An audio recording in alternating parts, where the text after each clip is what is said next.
matters between my computer and that clock. How's that sound? We're gonna start with our visitors, so that you don't have to sit through the whole meeting unless you choose to. So, Kate, are you two, I mean, you're here for the open space, I mean, she's here for the open space plan, is that the, Yeah, may I set the stage a little bit? that'd be great? First of all, in the audience there in blue is Linda Lee.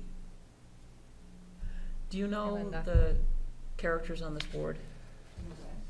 Hi, Linda. We have some Linda. new members. I'm Haley. Haley, nice to meet you. Ben Minard, nice to meet you. My neighbor, Maybe Nottingham, right? right around the corner. Oh, okay. Yeah, I go by your farm. Oh, nice. Hey, there you go. I get my eggs from here. Oh, Oh, excellent. there you Thank you. So, Linda Lee has the distinction of being a person who worked on the first open space plan way back 2008-9-ish, I'd say. Yeah, because I think it came out in 2010. And I have been talking to her about perhaps re-upping as a volunteer, because the open space plan needs to be dusted off about every 10 years, so we're coming up on that. Excuse me, Kate, the law says I have to be able to hear. There's microphones, put them near your mouth. How about if you sit in the front, Miss Katie? I'm gonna sit where I wanna sit. Dabba dabba doo. So, sorry about that. I didn't realize that I wasn't projecting enough. So Linda Lee has been a volunteer on the open space plan in 2008-9-ish, and has volunteered to re-up as a volunteer for the update of the open space plan, which is scheduled about every 10 years or so. And so it turns out that there is some additional scientific and technical information that should become available sometime over the fall. And it seems like a very good time to work on the update of the open space plan. So I've been talking to her, and she volunteered to come here tonight just to meet people. And I thought, as a visitor, she could just say hello and get to know us, and make sure we're all on the same page about getting the open space plan underway again, dust it off. Especially because the new data, mapping data, is going to be really, I think, very valuable to our work. Does that make sense? Thank you. I look forward to getting input from all of you. You know what, you might want to come up and, Just bring your chair on. yeah, Is this mapping data that's being granted? Wes, I bet you can hear me back there without the mic, but okay. Is this gonna be in granite? I don't know the answer to that yet. There's a whole bunch of information that's being updated right now. I'm sure some is granite and some is other places, Wildlife Action Plan. Yeah, I was gonna say, even forthcoming data being omitted, the Wildlife Action Plan maps were just updated in 2015 and will be updated again in 2020. Right. So depending on how long the process takes, either way, it's gonna be updated to what we have now. And community and town-owned land layer has been recently updated, and I think will continue to be updated. And so abutting town-owned lands, that are around Deerfield, that information will be new to us as well, in terms of corridors and connectivity, so. Great. Well, I look forward to getting information from you and your input, your advice. So maybe you said this, Kate, and I missed it, but what are kind of next steps? I didn't say. We're just doing introductions.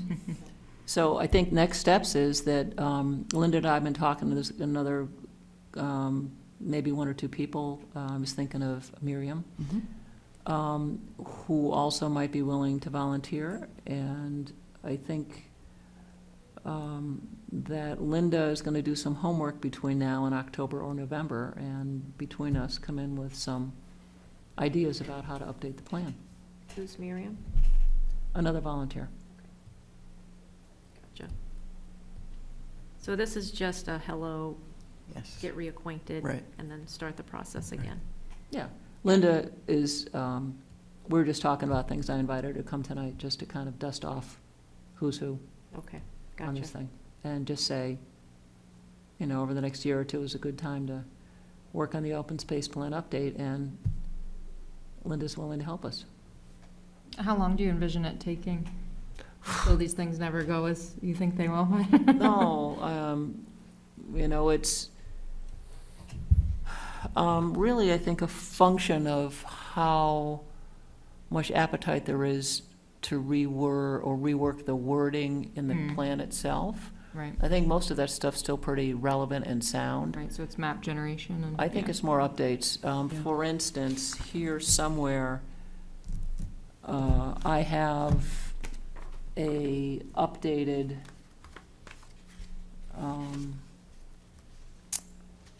draft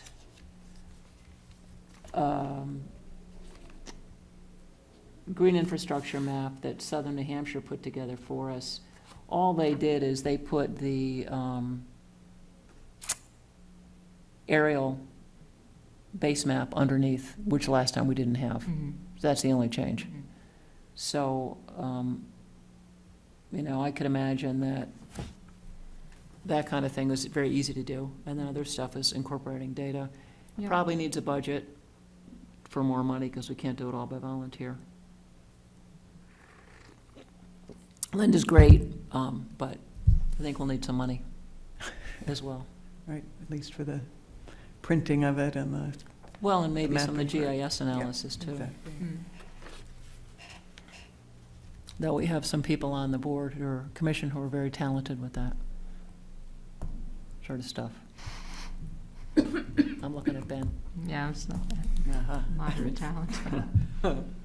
I think we also talked about doing a kind of shorter version of the open space plan that would be more for the public, just Mhm. something that kind of makes it a little bit easier to Executive look at. summary of some sort, yeah. But something visual, interesting, that just creates a big picture and gets people aware of what we're doing. I think that's a good idea. Well, if you have some specific photographs you'd like taken, You're the one? I don't know that I'm the one, I'd be glad to give it a shot. Okay. Great. Good, so the idea is to get started again in the fall? It'll be November, because I'm away for the next November, month. okay. Yeah, so I'll try and, yeah, as soon as I get back, I can get started Okay. in October. But All right, sounds great. And I know I'll need to contact you, because you have information I need, so. Okay. Well, thanks for. But I remember, this is a funny memory, but I will add this, that Linda was extremely helpful back in the days when we were working on our first green infrastructure map, which was done non-electronically. And very helpful on putting data together. I did one by I hand. wouldn't even know where to Yeah, start. it was like yeah. the size of this. It covered more than the I still table. have it. Yeah, Yeah. so it was very helpful. Alrighty. Do you have any Okay. questions for us? No, not at the moment. I will, though. All I'm right, well, sure. yeah, thanks for coming in, and Nice to meet we you. look forward to starting again. Okay, great. Okay. See you for a little while. Great, this next one will be interesting. It's good conservation easement. You can sit up front, Dan. I think you're next. Except that we will take public comment. I don't know, Miss Katie, if you're here as an observer, or you have public comment that you would like to make. Okay, then we will continue. So, Marston Farm is up next, Dan, so you're right on time. Dan, could you move your chair up to the mic?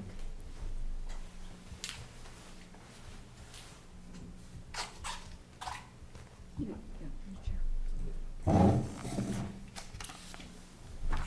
chair. Well, so we got an extension for the grant, again, I think it's extension 3. Yeah, Was on it, but, so that's done, but I really recommend that we charge ahead. When's this instead of one? Yeah, absolutely. Taking our time. When is this extension for? October 31st, Okay. Halloween. so they were Okay. generous. But so I sent you the easement with L-CHIP's recommendations and our attorney's adjustments. And I haven't heard back from Paula to make sure that we captured everything and that she didn't have any issues with our attorney's changes, but other than that, it's ready to go. Paula Bellamore at LCHIP did add a substantial amount of stuff that is new to me and wasn't mentioned in our earlier conversations. So there's a bunch of sections at the end which are effectively more boilerplate. So Dan, what are you saying, the L-chip, or what's Ransmeyer and Spellman? Is that your That's our attorney, and he had made some small edits just to clarify things. But the draft that you should be looking at says August 31st, 2018, LCHIP RNS. Yeah. Yeah, so the substantial changes are all from LCHIP. Oh. And the tiny changes that you probably didn't bother, you looked over, are from our attorney, just to kind of clarify some things. So I guess LCHIP's current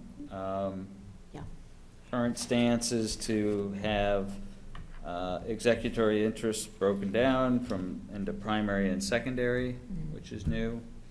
And so they put themselves in primary with a contingent right of termination, which that's the standard that they used to use, but they used to just have that in addition to the executory interest held by the town, but now they've marked that as primary with a secondary interest held by the town. The interest for the town more or less hasn't changed. There are some changes within the document about approval processes that you should look at, but you'll have to decide whether it's an issue for you. What sections are those, Dan? Well, we can go right through them right now. So in section one, on page 4, she inserted that you have to accept the baseline documentation report, which isn't a big deal. We typically give you the report anyways. Further into the document. But wait, doesn't it now say that it has to be acceptable to more people? Well, it's always had to be acceptable, but now it's written in the easement. Yeah, it's okay. So it doesn't really change anything, but it added language to the easement. In section 2H, LCHIP has added themselves as a approver of any changes in easements, rights of way, et cetera, over the document. Which, is, I think both parties, you included, would have to approve them, because it would sit over the easement, so you folks as interest holders would have to approve any of those anyways. But she wanted explicitly to include LCHIP there, and then down further in 3C, if there's any archaeological activity, she wants LCHIP to have an approval or a notice of that. On page 9, section 4A, if there are any posting of the property, you have to have written approval from LCHIP. So that would affect Sean or Guile as the owner. 5C, which is further down page 9, just a clarification that anything that comes after the easement is subordinated to it, which is typical anyways, and just spells out that reality. And then section 9 is probably the biggest changes, and it really digs up the executory interest into this primary and secondary kind of definition. That's on page 12. Have you seen that language before? No, that's new. Never heard of the primary versus secondary thing before. But so the effect, the area that primarily affects you folks is section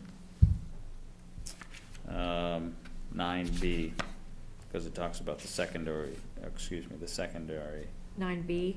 9B is the secondary executory interest holder. I mean, effectively, I don't think it really changes much for you. It defines some stuff. The only real changes, I think, are where it added in primary executory interest holder, where it said executory interest holders. So that what it does is it's taken you out of something that you were in before, like on section 10A on page 14.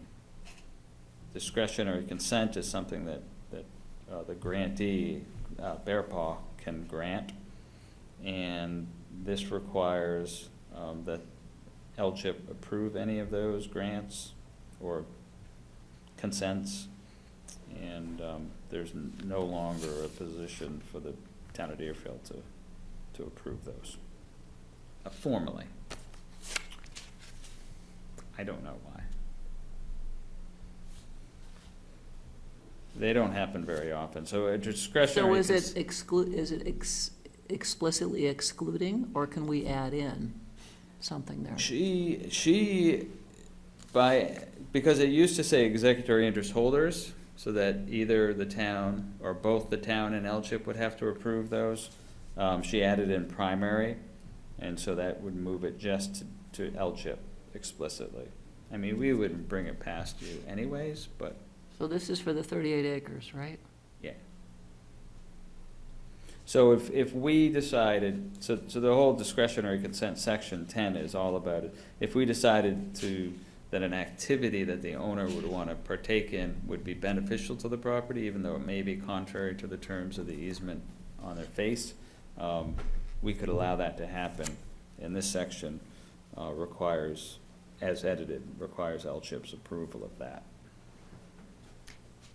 But what I hear you saying is it removes the town's, Deerfield, yeah.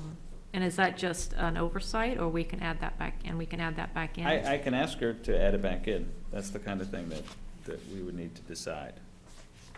Or you would need to decide, and I could bring that back. So to that's her. section 9B and 10A? That's 10A. Well, so 9B is where your interest is defined. 10A is where the discretionary consent section has been changed. I mean, that may just have been an oversight on her part, and we can just add it back in. Yeah, I'll look over that. Yeah, you can take a look. I mean, in theory, Yeah, so this only went to those of us that have been working on this Fine, project, just but you confirming, guys are nothing certainly, slipped through my Yeah, cracks. no, Yep, everyone's welcome to Nope, review. trust and- you completely. And this is a moot point, but why did she wait so long to do this in the process? I mean, I thought they had made their changes like a few months ago. yeah, I thought we had come to an agreement about how their requests get handled, but a while ago on another project that was even more complicated than this, Paula told me that she wanted to be the last one to review the document. I see. Apparently, that's still the case, even though I sent it to her months ago. And they did so- make some comments. Huh? Didn't they make some comments previously? Yeah, well, she seemed to think that it was fine, and it included most of the required LCHIP language, but obviously. Yeah, I mean, you did that back in June, I think. Yeah, and I've tried to discuss it with her in the past, and I'm gonna try again, because it's too late to make this many extensive changes. It seems, Yeah, because, and I appreciate, I mean, we could all appreciate that it was easier to review it once when it's done. But we'd all like to do that. Yeah. And I tried to explain that to her in the past, and I'm gonna have to try. So then it's never it done. again. Yeah, we had a project in 3 towns, and we had to go through this process at the end, and I think with 2 weeks left before the end of the year. and try to get her changes through in 2 weeks. It was not fun. She knows that we have this, yet again, another deadline for this Yeah. prep grant, right? Yeah. That would be really nice to meet this time. And then, so there are other changes that we might as well go through them now. We're so far now. It's 10, section 10, so section 12 is really just targeted to, the boilerplate. It doesn't really change the terms of the easement in any way. And that's on page 15. Page 16, there's changes, actually just changes in language, and they don't. What's the section? 14B. Which B? 14. 14B. There were changes, at some point, I think it was even at her request, we changed grantees to easement holders, but now we've changed easement holder back to grantee, which makes more sense because easement holder isn't defined anywhere else in the document. And 16, section 16 on page 16, similar thing with the primary interest holder, executory interest holder. I guess that's just added because of the state of New Hampshire reference there. And then again, replacing easement holder with grantee a couple times, doesn't have an effect. And then there are entirely new sections starting on page 17. 17, 18, 19. There's 221. There is 221, I just noticed that. 20 and 21. And those sections have really exciting names, like Yes. no release from public interest, amendment, no merger, environmental warranty, and title warranty.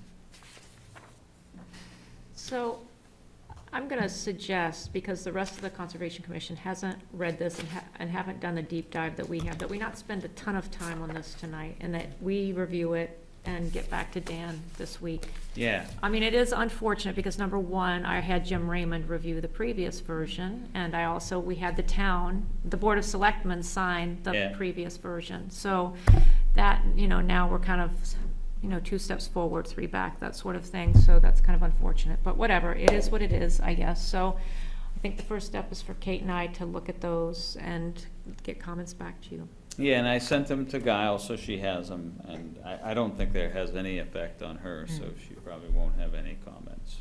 I mean, one thing that Guile was, felt really strongly about was having something in there about the motorized vehicle issue, and I know that we've talked about this many times, and you're not keen on having that in, but can we revisit that, since that's something that she kind of strongly is asking for?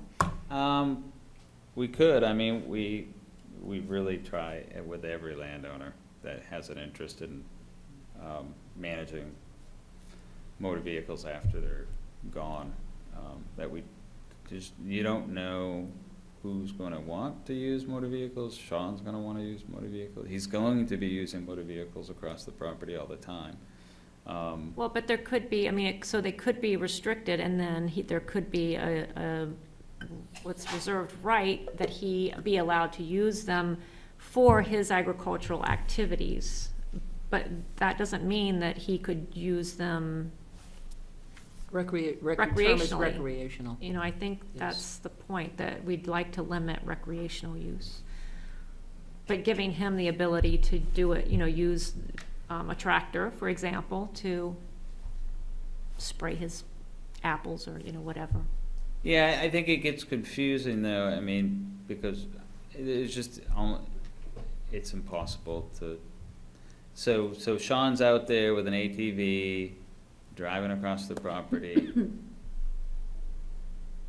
How can you determine whether that's for the property, to manage the property, or is he just riding the ATV around the property for enjoyment? You know what I think of? I think of the guy who had the dirt bike track right up from the Lazy Lion. Do you remember that? Yeah. Yeah, That's clearly recreational use. Yeah, and that kind of And if thing would have to be Sean- covered in the management plan. I mean, and that would be something that we could push back against through the management plan. You're saying if we saw motorized vehicle use that was counter to the terms of the easement, even though it's not explicitly stated in the easement, we could, and if it, if it wasn't in the management plan, then we could approach him with that issue. Yeah, and if it was having a negative effect on the property particularly, That's all we care about, I think, is the trigger is what happens when you ride dirt bikes, ATVs, whatever motorized inappropriately, and it causes erosion and soil compaction, and yeah, and No we good. would have that with any kind of use. I mean, and that's the thing is, if they were conducting activities that were having a negative effect on the property, we could definitely approach them about it. I don't know, it's just that we restrict other things, so it doesn't immediately seem obvious to me why that particular thing becomes a hangup, because, we're restricting buildings, of a certain type, and, Yeah, easily defined uses that can be, visibly. If I may, there's a gray area between one person, whether it's for fun or for work, and allowing the general public to do that, which would degrade the land. It seems to me that's totally different, and I don't understand why you can't say the owner of the land can use it for agricultural purposes. And if you want to go look to spy on him to see if he's doing it for any other reasons, go right ahead. But I mean, even if the guy's driving around in circles every day, is that going to make such a big difference relative to if you have a constant, like you have over by Bear Brook by my house, where the motor vehicles are up and down all winter, day after night, and I think that's qualitatively rather a different story. Yeah, well, and so what's your point, I guess? My point is that I don't see why you can't find a way to allow the owner to ride his ATV or his tractor or whatever around I call it for agricultural use, and trust that the guy who is involved in this easement is going to have a bit of integrity. I think that's different than saying anyone can go in there and drive around, if I'm mistaken. Well, no one can except for the owner, or people with the owner's permission. what restricts that? Well, Public access. The owner restricts it. No, the only access that the public has a right to is pedestrian access. Is that very clear in Then the what is easement? the Yeah. issue? Maybe I'm missing the issue. I guess the point is, there's nothing in the easement right now that says no motorized vehicles are allowed, which Guile had said she really wanted an explicit statement that said no motorized vehicles allowed except for the landowner to practice their, to do their agricultural work. That's what I understand, and I don't understand what the big deal about having one person, an exception for one person is, particularly after, if we're looking past that person's lifetime, and if she clearly doesn't want motor vehicles on there, why can't we just say that? And I I just think don't that- Well, the understand. important word is recreational, Right. recreational vehicles. Because that means there's no work associated, you're just out there not bombing around. I mean, maybe I need to look at the language where it says very explicitly that the public access is only for pedestrian, pedestrian access, but. So it's section 4, affirmative right of public access. Section 4? Yeah, pursuant to New Hampshire RSA 227M, there is hereby conveyed the right of pedestrian access to, on, and across the property for hunting, fishing, and transitory passive recreational purposes. So yeah, there's nothing in there that requires the landowner to allow motor vehicles. But could they allow it? Or you're saying that they really couldn't because it would be counter to the terms of the Well, easement, which we no, would I'm be not monitoring? saying, I'm saying that they can use motor vehicles and they can allow others to use motor vehicles, but if it had a negative effect on the property, then we could act. Okay, The- well, again, I don't, The issue is really a matter of enforcement.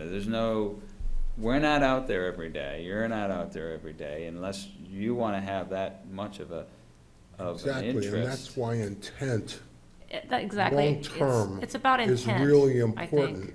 Because if there's some interpretation 50 years from now, well, did they want this to be allowed or not? That's really very vague. It says what you can do, but it says you can't, it doesn't say anything about you can't do that. It doesn't convey the owner who's, I think, given us a pretty good deal on this land, has one stipulation that's important to her. I think we ought to try and respect that if we can. I could bring it back to our land protection committee, that's the kind of thing that they would deal with. That's contrary to what our general terms are. It just, like I said, we think it gets into too much of a management issue and an impossible monitoring, process, especially. So I guess my question would, so you wanna restrict any motor vehicles on the property that aren't used for management? Recreational motorized vehicles.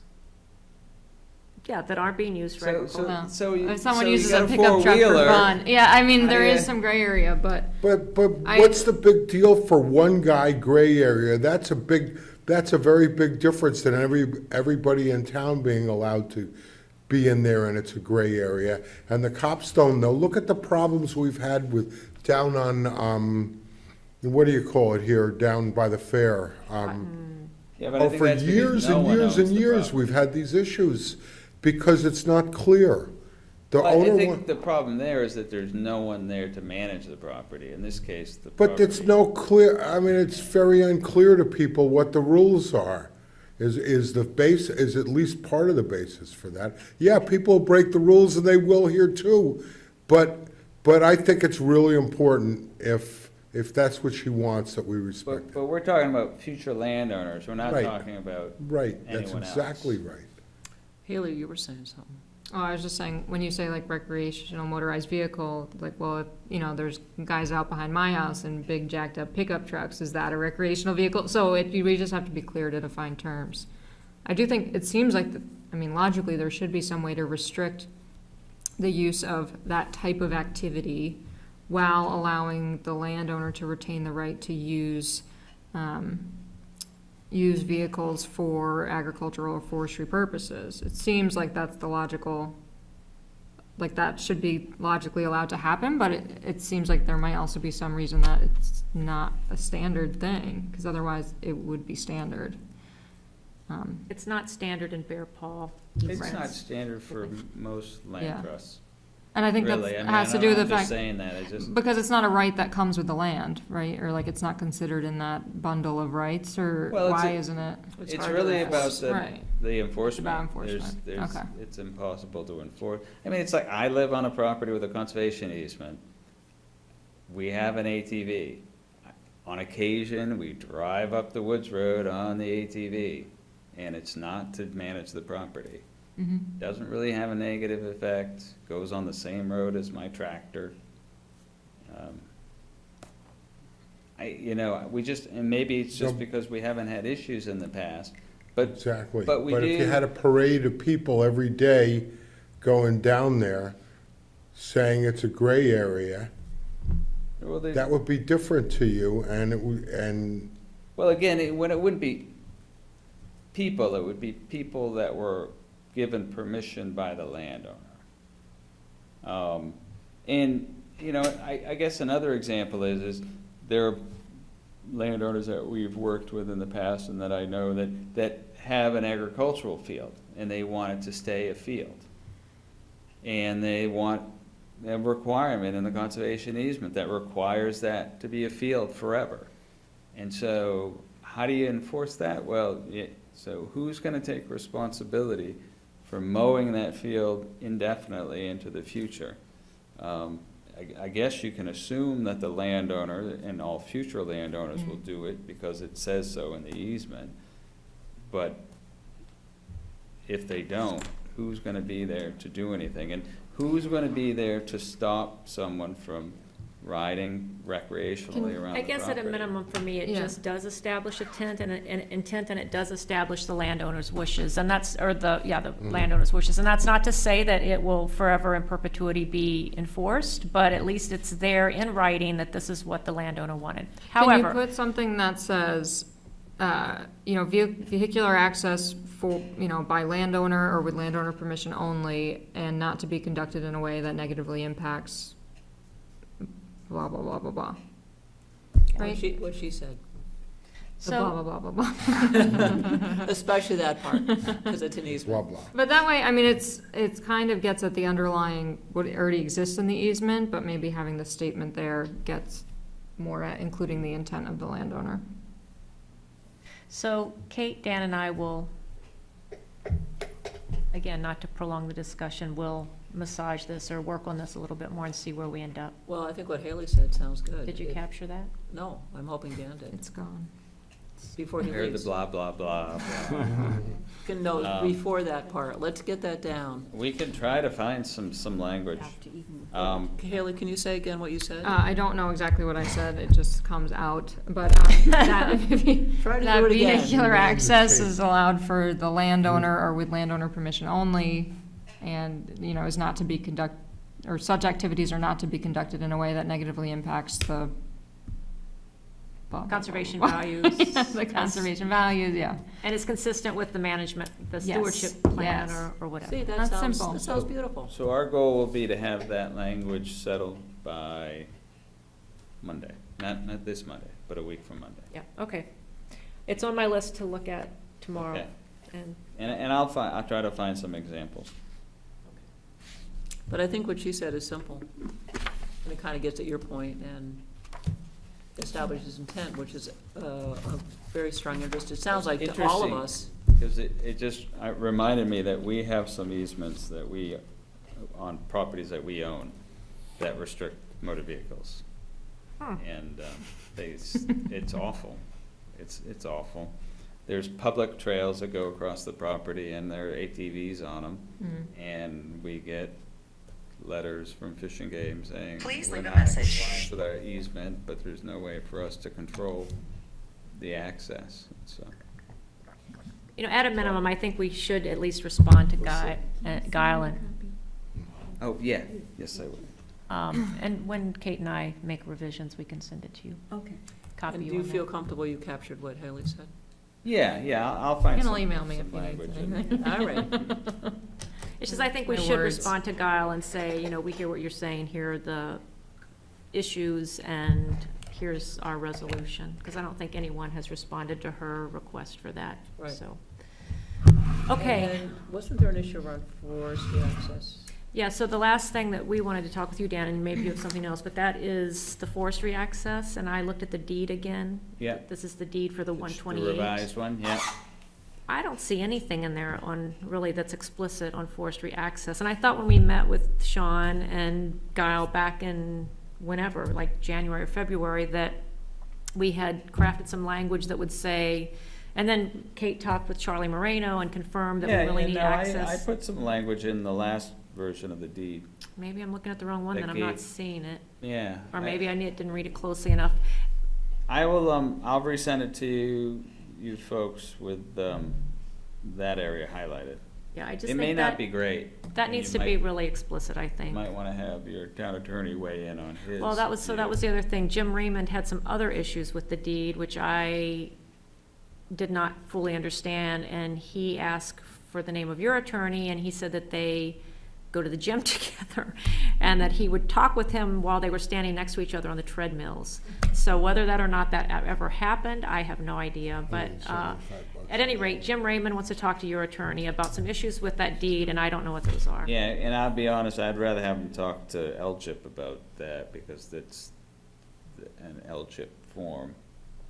The deed for the 128? Yeah, that's a form that we've used in the, because we're not gonna have any interest in that. And I used a version of a deed that was approved by LCHIP in the past. So who is the LCHIP attorney then?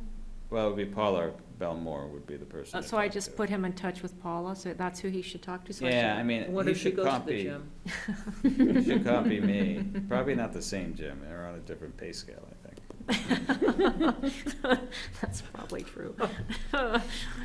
Okay, I will, let him know. But yeah, and have him copy me if he can, if he's gonna email or something, just so I can have that most recent version. Because so the goal is to close the easement, as soon as possible, within, getting these edits and stuff done. I mean, And everything, then- I think everything from our end is done, right? The Board of Selectmen have approved it, they just need to re-sign with these, they just need to review and re-sign with these edits. Yeah, so I think these last revisions are really all we need to. And- Will Jim Raymond need to re-review? When I talk to him about the deed, I'll ask him that. Yeah, and Because he could talk to Paula about it. That's true, he could see the highlighted changes. yeah.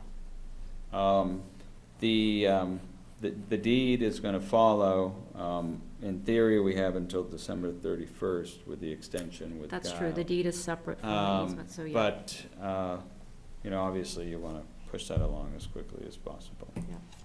Yeah, nobody Okay. here likes working under deadline. We'd rather have it done Mhm. early, Well, and right? Paula, is handling the drafting and supposedly the conveyance of that property The 128? with the LSIP easement, yes.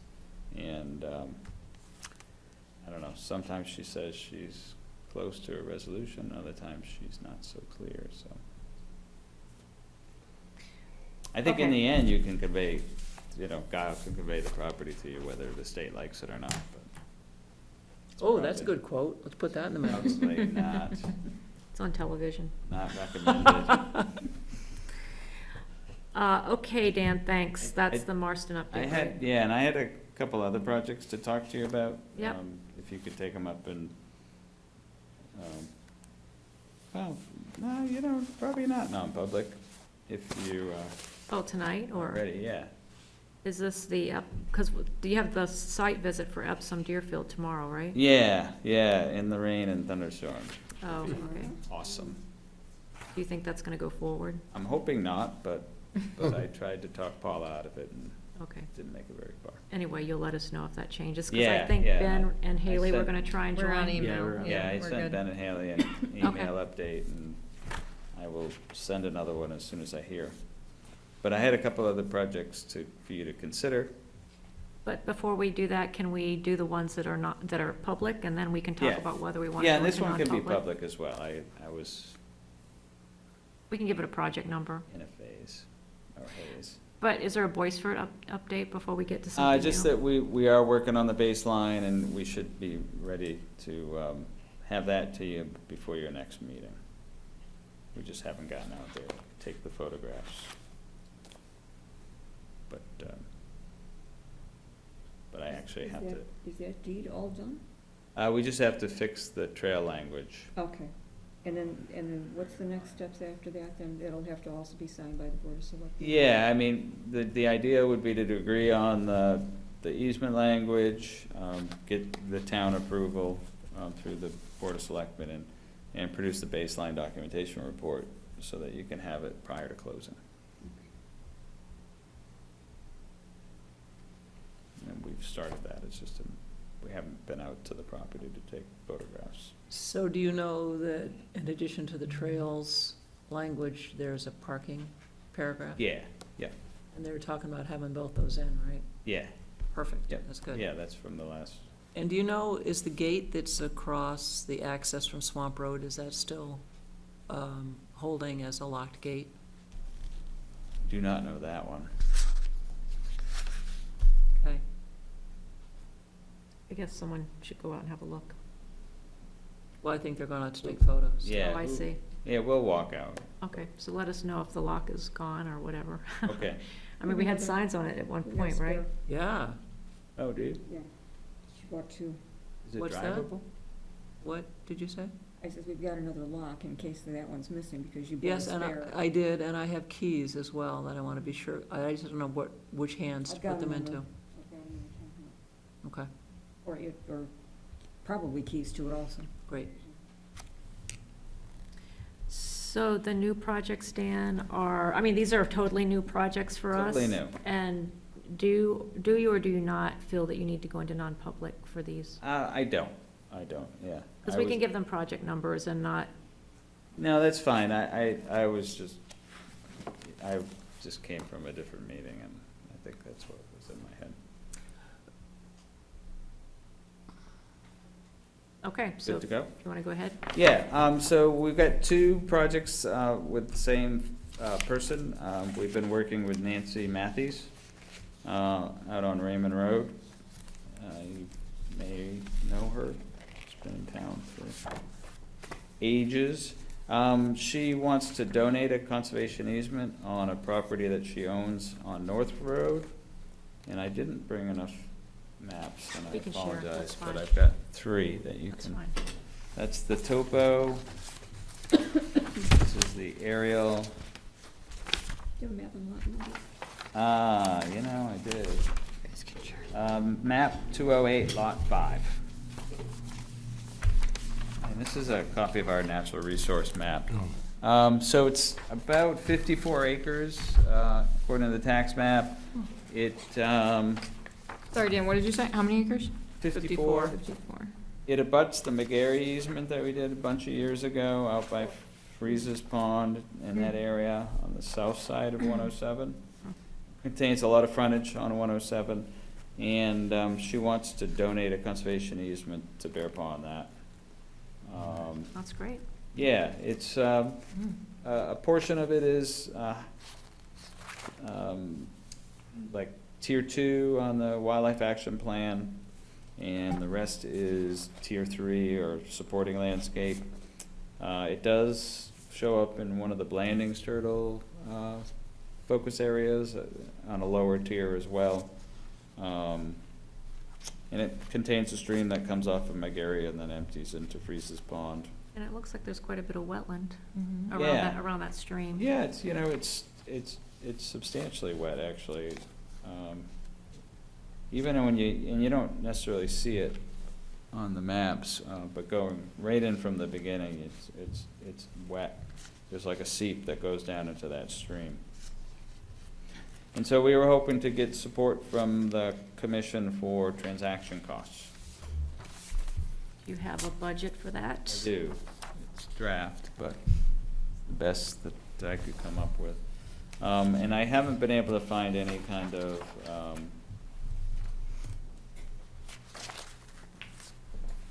outside funding yet. Although for some reason it says 1,500, and I don't know why. So that's an error on the budget. We'd be asking for the entire. Is that the other? Yeah, I don't know what that must be a leftover from another project. Oh, down here at the bottom, I okay. apologize. I thought we were gonna qualify for a transaction grant, but there's no rounds available. And it really isn't, Do you know how this compares to the transaction costs for McGarry? it should be similar, but I could give you a I comparison. actually do know the answer to that. Just give me a minute. I think I can find that. I just was looking at something like that earlier. Let's see, McGarry was 2011, Yeah, it's a few years ago. and the transaction costs are about 11,000. So the main cost here is the survey, Yeah, obviously. which is What was the typical, survey and there? that is we haven't had any proposals yet, we haven't had a chance, I just met with Nancy last week, so that number may move. That's typically the largest expense. Is that the property there? And, through the process, we'd be looking for other grants, but the easy transaction type ones aren't available. There is a transaction grant round coming up for appraisals, like the first one we did for the Buy project, and that's actually the second part of my requests. And if you want to consider them together, we could. because they're related. Well, so, yeah, let's go to that, but what's the time frame on this? Well, she'd like to get it done as soon as possible. She owns this property and the collection of other properties by her Raymond Road house. And she wants to get started on this one and then work on an easement on the rest of her property. It's just, it would be nice if we could think about it for, until our next meeting. We also don't have our treasurer here, and, we're just trying to sort out where we are after the, where our budget is after the Marston Farm. Yeah, no, I don't Project, expect so- an answer tonight. Okay, Yeah, no, and actually that fits in with my second request anyways, because I would like an answer on the second request by the next meeting, because the Okay. deadline is in November for the transaction grant. okay, you wanna go through that one then? Yeah, and so the rest of Nancy's ownership in town surrounds her house and property on Raymond Road. So this is Includes- the same landowner. Yes, Nancy Matthews. I see, so it's kind of the same project in a way. Well, not really, but Okay. same landowner, different project. All right, I'll let you. So she owns, and I don't have the total in front of me, but I think it's almost 400 acres off of Raymond Road, most of it on the north side that goes into Pawtuckaway, the Pawtuckaway block, and then the 40 or 50 acres on the south side, which includes frontage on the Lamprey River. I see 3 parcels here. There's 4, the bottom one is a small, you can see it better on this one. So this is where she actually lives? Yeah, she Her lives house? on the corner of Raymond Road there, kind of on the bend, there's an old colonial with a farmhouse actually across the street on the south side that's connected to that field that you see. She wants to donate the first easement. She's considering her options on this piece. And there is And when you say this piece, you mean all 4 of those all parcels? 4 of the Consider- parcels, okay. yeah, this section of her ownership. And there's a transaction grant program, like I said, that's available for this fall with a November 2nd application deadline. And the north side of the property fits into a coastal plan focus area and also Blandings Turtle and a Bear Paw focus area that includes Pawtuckaway. That's the Pawtuckaway block, but also on the south side with the Lamprey River, it fits into one of our priorities as well, is protecting frontage like that and agricultural fields. But she's not sure what she's gonna do with this. She may donate an easement on it, she may ask for us to purchase an easement on it, and there's also a possibility of her applying to the Wetland Reserve Program, but she wants to know what the value is before she makes any decisions, and so we're hoping that you would help fund the appraisal, and I don't have any prices yet, but I would bring those to your October meeting for your consideration. Okay. But it's a great property, How many acres does that add up to? it's 300 to 400 acres, and I'll Oh, send in that you location. more details The on second that. floor. Would that be an arrangement like we've had before, where if the property doesn't go into conservation easement, the other half is paid back? That's a possibility, although I'd try to convince you that the donation of the first easement would be more than enough compensation to help fund the appraisal on the We're second talking part. 18,000, that isn't, I mean, it's Well, minuscule. it's got about 1,200 feet of frontage on North Road. I think our treasurer, who's not here tonight, is the person to convince of that. Yeah, and like I said, if we could talk about it, and you guys would consider a vote in October, that would give us plenty of time to submit the application if you approve. Okay, so the idea is we can kind of be stewing about this, and then you would come back in October and you would, Different. you'd come back in October and give us the exact numbers. Yeah, and we yeah, can we'll talk give with you them. an update on the prices too for the survey on the North Road parcel as Yeah. well. We should be able to get all that stuff together. But with the expectation that we would reach a decision so that you know whether you can move forward with the transaction grant. The goal would be that. So you're gonna go for this transaction grant and I mean, so, I'm sorry, I'm just suddenly confused. So the appraisal comes first, right? The appraisal comes first before what? Well, you say you have this transaction grant that's due in November, but she wants to know the value of the property before she Yeah, moves no, forward, the so. transaction grant program that's closing in November will pay half the cost of an appraisal. I see. It's like the first one we did for I see. buy.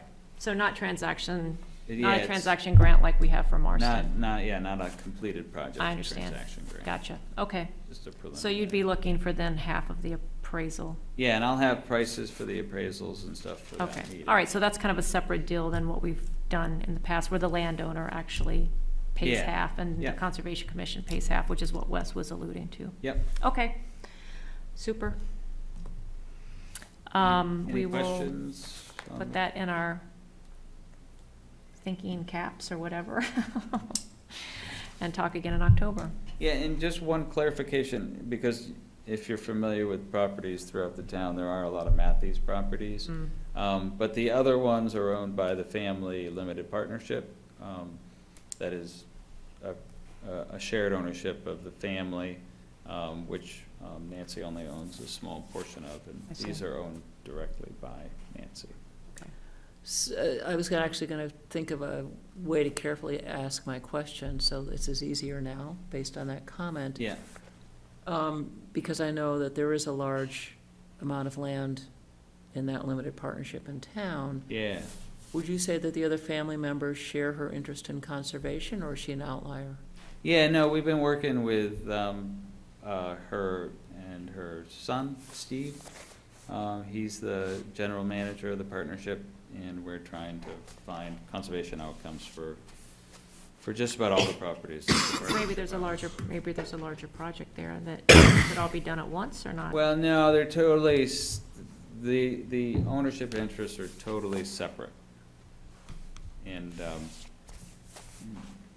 yeah. And so there's not a, Nancy is, I think, a very fractional owner of the family partnership because it's been distributed to the family, the heirs to the family lands, basically. yeah, I understand that. I guess I'm just, there's not, so you don't feel that there's a way to make this a larger project? No, and frankly, a lot of those other properties, we're steering into the WRE program I see, because many of them are wet. I see. And The They Wetlands have- Reserve Program? they have different goals of the partnership as opposed to Nancy. Dan, can you share those maps via email? Yeah. Just to have them on. Yeah, I'll file? send them all to Thanks. you, and I would have already, but No, I was rushing. whenever you get to it. to get to the meeting. No, it's right to do it. So when I in forget sequence. what we talked about, I can look. All right, thanks, Dan, that all sounds good. Yeah, thank you. And we'll be in touch, Kate and I, about Marston, the next day or two. I will, Let me see the like I thing. said, I will look for language on the motor vehicle issue. Which way is this Okay. south? Yep. Thanks, Dan. Thank you. Hope I don't see you tomorrow. Yeah, hopefully. Get in. Nice out there right now, I'll tell you. Have a good night. You Bye. too. Okay, so I'm gonna see if we can zip through our regular business then. We got through all the easement land protection stuff.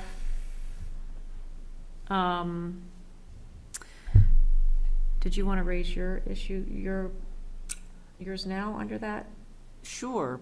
If that's not on the agenda. Yes, it is, Project 36. Ah, you're right, Project 36, sorry. Okay, my mistake, we have one more project under easements and land protection, project number 36, And which is that- Kate is gonna talk about. I am, it's actually perfect timing. I'm kind of like Dan, so I don't know if I should go sit over there in that chair or not, but there's somebody who has about 23 acres that they want to do a donation conservation easement on, and have the Conservation Commission be the grantee of. And so they just wanted to get a sense if the Conservation Commission might be interested. What I think is the context, kind of like what Dan was talking about, is that this 23 acres in and of itself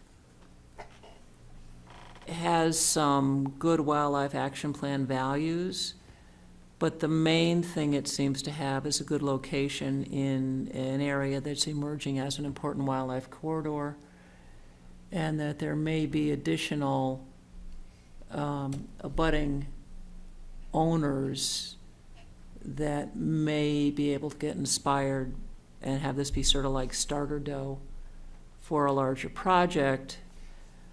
So that's the interest, is to do the donation to see if that might spark additional interest in conservation donations. And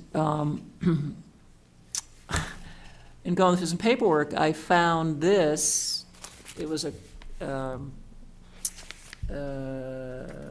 conference back in 2002, Thinking Big, Landscape Scale Conservation in New Hampshire, Scientific Underpinning, Planning and Practice.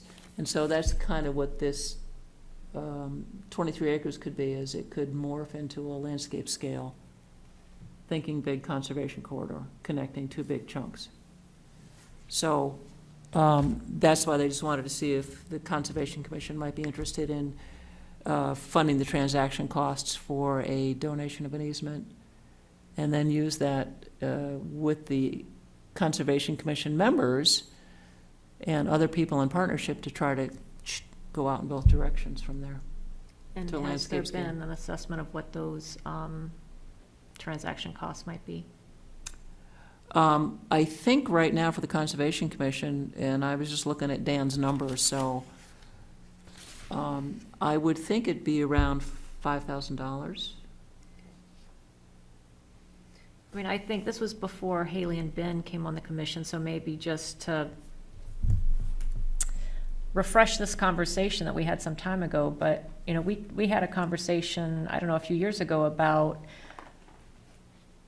you know, while we do engage in the protection of large pieces of land, and we have these large projects like the Marston Farm that we invest in, to my mind, encouraging landowners to make donations, to me, is really critical. And if we can seed those by helping cover transaction, you know, helping cover the transaction grant or the transaction fees or the transaction costs, to me, that is, you know, an excellent investment, because it's a small cost, but it seeds or it encourages other landowners to consider donation, like, you know, what Dan was just talking about, or this project here. So Yeah, it does seem like the larger projects that, you know, inherently cost a lot more require a larger use of our funds, but for these relatively smaller projects, acreage-wise, if all it takes is just a little bit of our funds to make it happen, then it, to me, it seems almost like a no-brainer. yeah, and you know, the larger grants not only require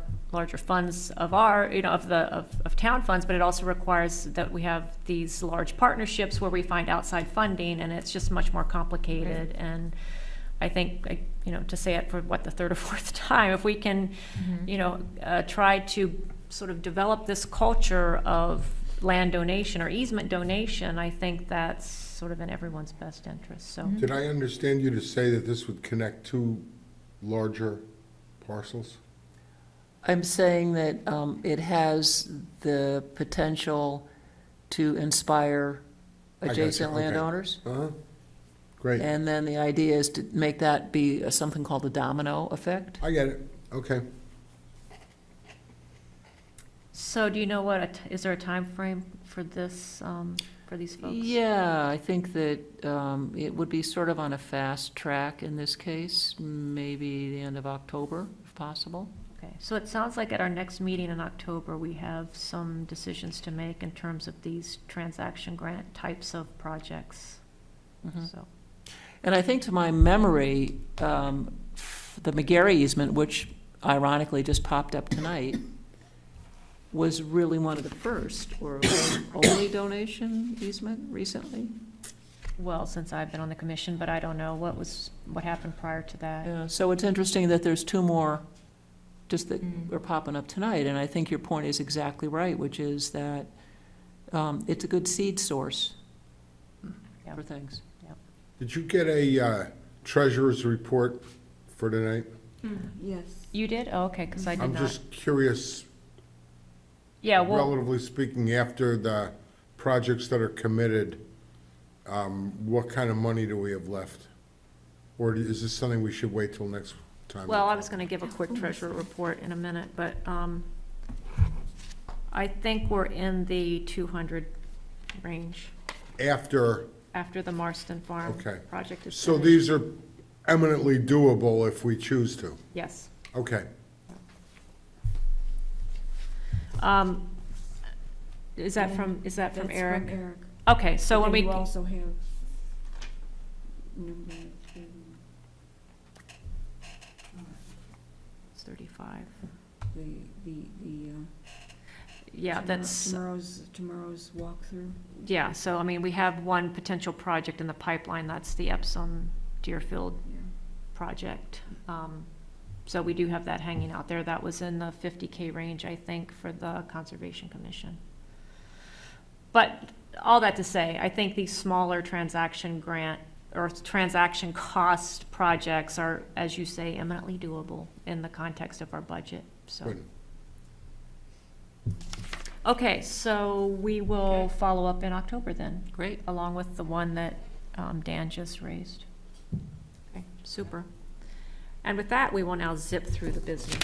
Yep, sorry, Sarita, No, thank you. no, I'm sorry, I forgot that. It just was kind of hanging out there as a number, and I didn't see that. Okay, so we'll just go through regular business in order that's on the agenda. So we have a request for a letter of support to the Pleasant Lake Preservation Association. This is an EPA grant, and they're asking for a letter of support, and I believe we need to vote as to whether or not we want to provide that letter of support. Is that correct? Or we did that last I'm making time. that assumption based on that we have voted on letters of support.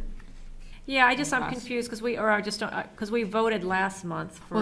So two different grants. Okay, So the one we voted on last month was for a Moose Plate grant that they, I believe, have already submitted, and they have that letter of support.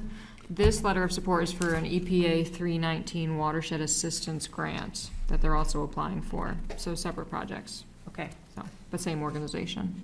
So I'm going to make a motion that we provide a letter of support to the Pleasant Lake Preservation Association. They were here last month, for those of you that weren't here, talking to us about these. I just got confused about the two different grants that they were applying for. So there's a motion to provide them a second letter of support for this additional EPA grant. Is there a second? I will second. Haley seconds. All in favor? Aye. I guess I should have said any discussion. There is a little bit of discussion. I just want to say again for the record, these people are doing such a service to the town, trying to keep the water quality in Pleasant Lake Pristine.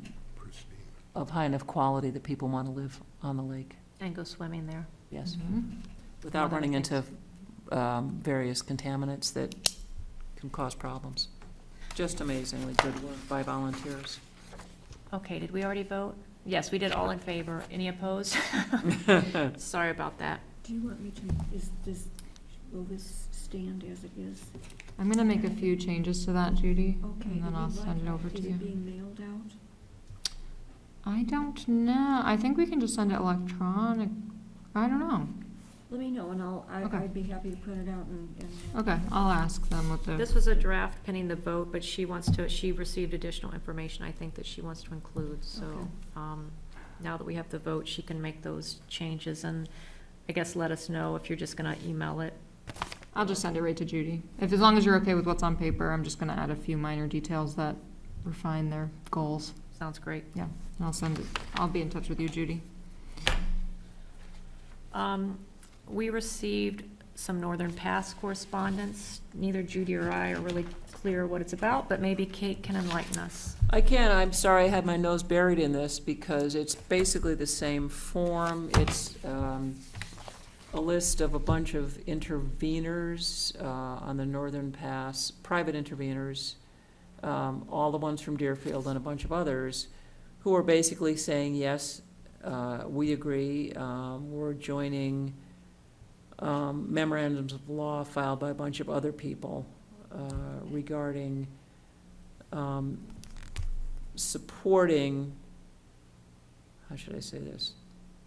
Agreeing with the Site Evaluation Committee's decision from March and July, which was a denial of the project. They are saying, yes, we agree that the Site Evaluation Committee followed the law and made a fair and balanced decision. And So then they're this- just and saying- this is a different docket then on that too. It's also, I think that's a Superior Court. Correct, it has to do with the appeal Yes. by Northern Pass to the Supreme Court. I And just so- don't understand why we're getting paper documents. Or these specifically. Well, because we're really lucky is why. Judy, I'm trying to make you laugh. Not today, please. I can see that, you're very serious. Now, here's my question. The town of Deerfield is cited here as being one of the ones that did submit information. So if you like, I don't know if this should go to the Conservation Commission or Planning Board. I actually feel very comfortable in your hands having it filed with the Conservation Commission. So, There are some folks missing out of that stack, by the way, which is, I also found rather unusual. Say what? I found some abutters missing from that stack that did not provide joinders, which, in one in particular, I don't think is in there, is, oh, town folks. no, adjacent to the, to the substation. Philadelphia. Philadelphia. Yeah, well, He's on a service, he's on the last service list that I Yeah. saw. I don't know. No idea. So it's not, it's probably, it may not be a complete packet even. That's possible. You know, it's a wacky world. And the amount of information is obscene. Mhm. But I think all it is just a bunch of people saying, yes, me too, Yeah. and do you I mind keeping understand them? what it is, I just Yeah. don't understand why. Yeah, I can't explain that. Why is a hard answer? Well, I didn't understand what it was, so I appreciate the Oh. explanation. So, thanks, Kate. All right. Okay, so we're gonna now approve the minutes for our July 9th regular meeting, and so I'm gonna make a motion that we approve those minutes. And Wes is gonna second. July or August? Second? I wasn't here. Oh, Ben's gonna second then. Oh, sorry. Is there any discussion? Haley, were you saying something? I was just gonna point out that last month was August, not July. Pardon? That we're voting you're on right, the August August, minutes, not not July July minutes. minutes, Right. that's all. Sorry, August, not July. I like July better. It's a blur, than it's been a blur. So any discussion besides that I had the wrong date? I think it's a work of art.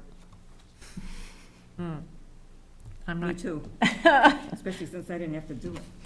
I'm not gonna go back to trying to chair the session and take minutes at the Yeah, same time. I loved your comment. It was, tried to chair and take minutes at the same time. I'm very impressed. Sarita, you must be good at music, That music? No, actually, I'm not. because that's the same brain function. Syncopation, Something. doing two things at once here. Eye and hand movement, Multitasking. Yeah. Yeah. Listening and doing inputs. Anyway, all in favor? Aye. Any Aye. opposed? One abstention, Wes, because you I'll were not abstain. here? Okay.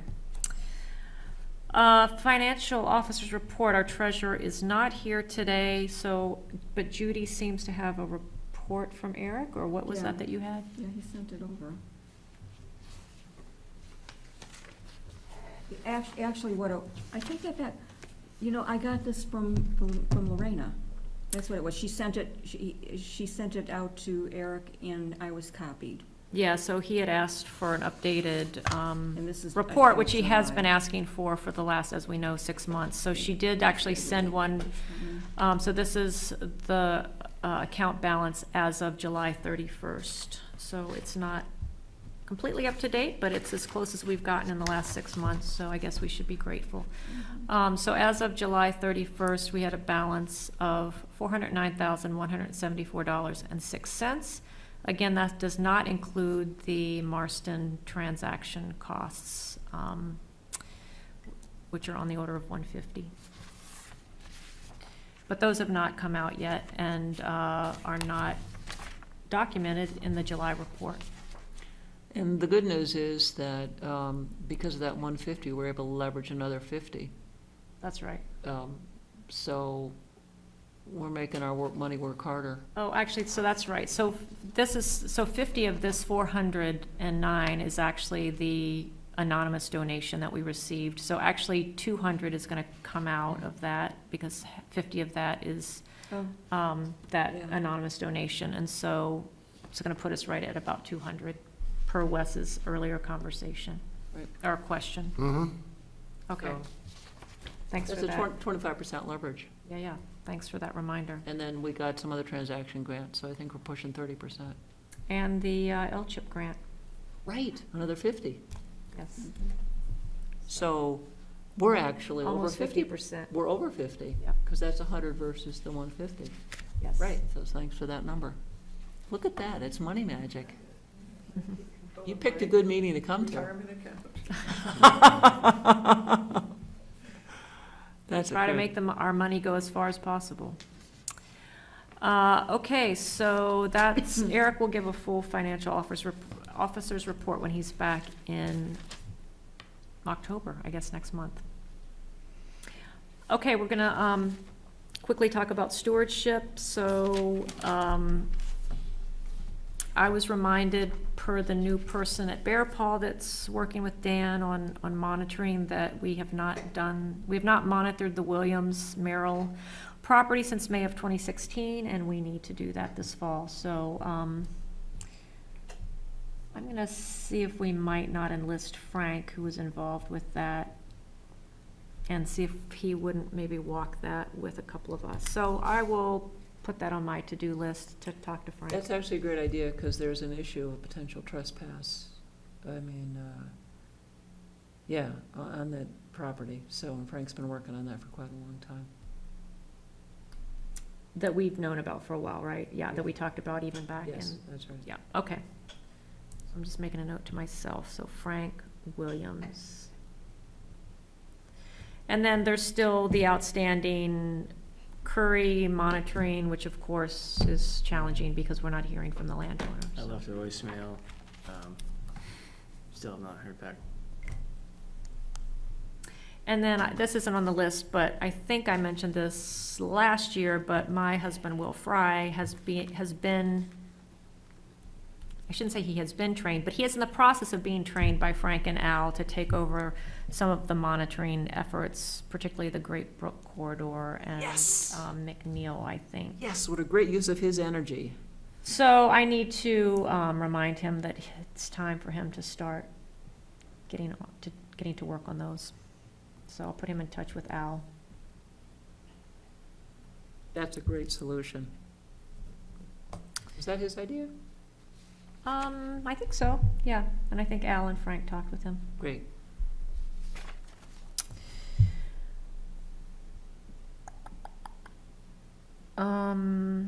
Okay, so under regulated wetlands, this is a question that Judy has asked. So at our July 9th meeting, we had a visitor, Alden Boshemem. Oshama.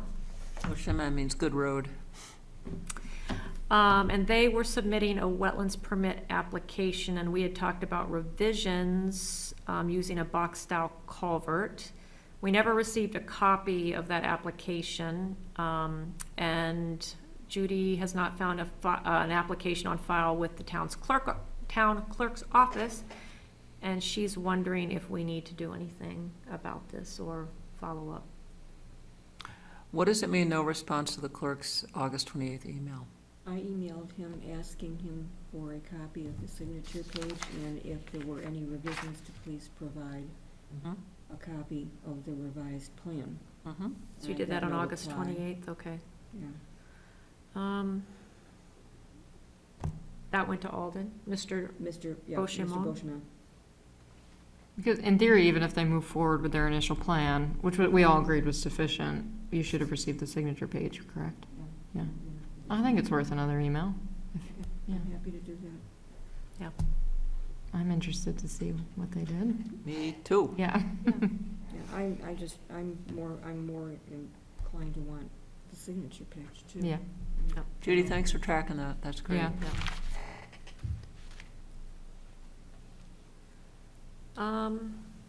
We have a shoreland permit application for 20 Baker Avenue, map 209, lots 39 and 47.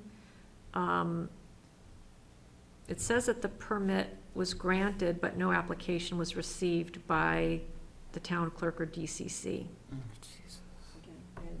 Again, Yeah. Yeah. It's another Tobin Farwell, which Hmm. is so surprising. so I'm not sure what we do about that, but So let me understand, it says here, This is it was approved by the ZBA? Okay, this is the one that, I did track something down that, Jane had a copy, and Jane was going to provide a copy of that, the ZBA, it got approved at the ZBA. That's right, I called her, I'm having a hard time remembering things. Welcome to my world. I talked, I feel like you with your concussion. What was that? I did call Jane to see if maybe she had one. And she said she had no need to keep it, and that she would provide it to the town clerk's office for safekeeping. okay, so then we do have So we do have something now, but neither the town clerk nor the DCC received it, received anything okay. initially. And we shouldn't be getting approved applications, notices from the DES. The other strange thing too, and I'm waiting to see I'm waiting to take a look at that application to see what the address for the town was given. I have two applications here that both went to 34 Birch yeah. Road. That's weird. Hmm. That's Joe Sears, the former chair. Like 20 years ago. Yeah. I have a good memory on certain things. It's a geographical It's not- question. It's not He was chair Fireburn when on that Birch started. Road? No, it's Okay. Joe Sears, former Conservation Commission Chair's address. It's a geographical question, that I can remember. So DES is now sending our Well, they sent these. They sent this correspondence to one, 34 Birch Road. They sent that one, and they sent, How did you end up with them? the post office finally figured out who the town of Deerfield was and forwarded it. So I've got the, Okay, so we have to call DES then, and, yeah, I figured I'd wait to see what was on here, and if they gave him 34 Birch Road as the address for the town, then that would explain it. So I'm waiting to see one more unrelated, and then I will start trying to contact the DES, which is going to be nothing but voicemails and no action. well, that might explain why we haven't been getting these for the last, No, everything else is coming correctly, Oh, I see. yeah. That's bizarre. Yeah, this one came correctly. Chipmunks in the, Into the Wayback Machine, people. okay, so we also have a seasonal dock notification from DES. This is for Gulf Road, map 204, lot 35. I can actually speak to this. Excellent. Oh, it was denied. Yeah. Well, no, it wasn't. That's what it says here. It was actually another D word, Declared, declined. declined. It's declined. It turns out that uncharacteristically, I got here early, and there was a woman here who was driving a BMW coupe, so I ended a conversation with her, and it turns out she was present because she thought she was coming to the select board meeting because there's a situation where people on the north side of Gulf Road have historically used docks on the south side of Gulf Road that they don't actually own, it's owned by the town. That land is owned by the town. And so, according to John Harrington, who was just leaving the select board meeting and speaking with her, and I eavesdropped, the town is working to try to clear up that issue of historical use but no ownership of the docks. So it was not actually denied, the official term was Decline. declined. But what's the difference? It's very different. It means that they don't have standing versus it's not ecologically acceptable. I see. It's a big difference. So it's a legal, It's just they don't have standing. I see. Hang on, just give me 1 second here. So are they letting people who currently use docks be kind of grandfathered in, or, It's not clear. John Harrington seems to be working on that. My impression was but that as new that's applications come up, they're gonna be declined? until they straighten it out. But I guess there's 4 or 5 owners, and this woman happened to be one of them. Mm-hmm. So they're trying to figure out a policy rather than case-by-case decision. The town is trying to figure that out. Yeah. I think Even know that's, that we got seasonal dock notifications. I mean, this like might be the first one ever. Yeah, this is the first one I've seen. That's 8 years. well, I just happen to know about it because I got here early. Okay, excellent. That solves that puzzle. And then finally, we have a notification from the Department of Natural and Cultural Resources, Division of Forests and Lands. This is a request for permission to make improvements to Class 6 Woodman Road for forest management access to Woodman State Forest.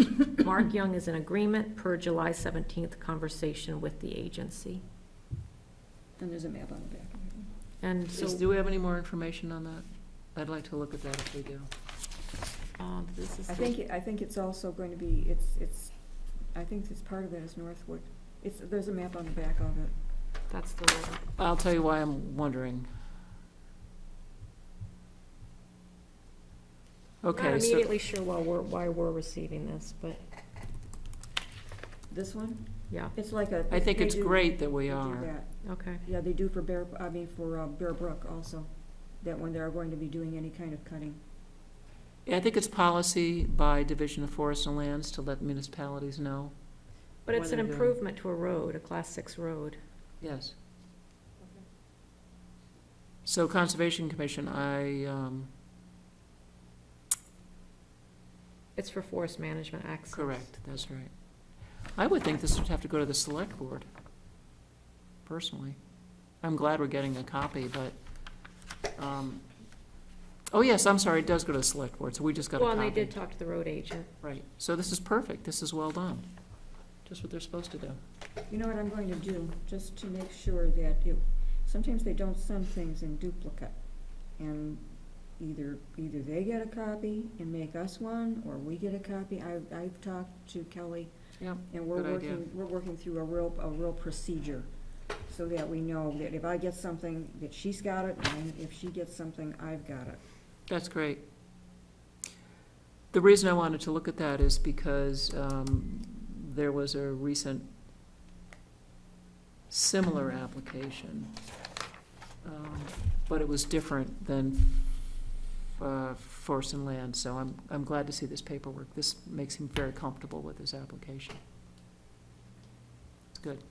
Excellent. It's different than the one I was thinking of.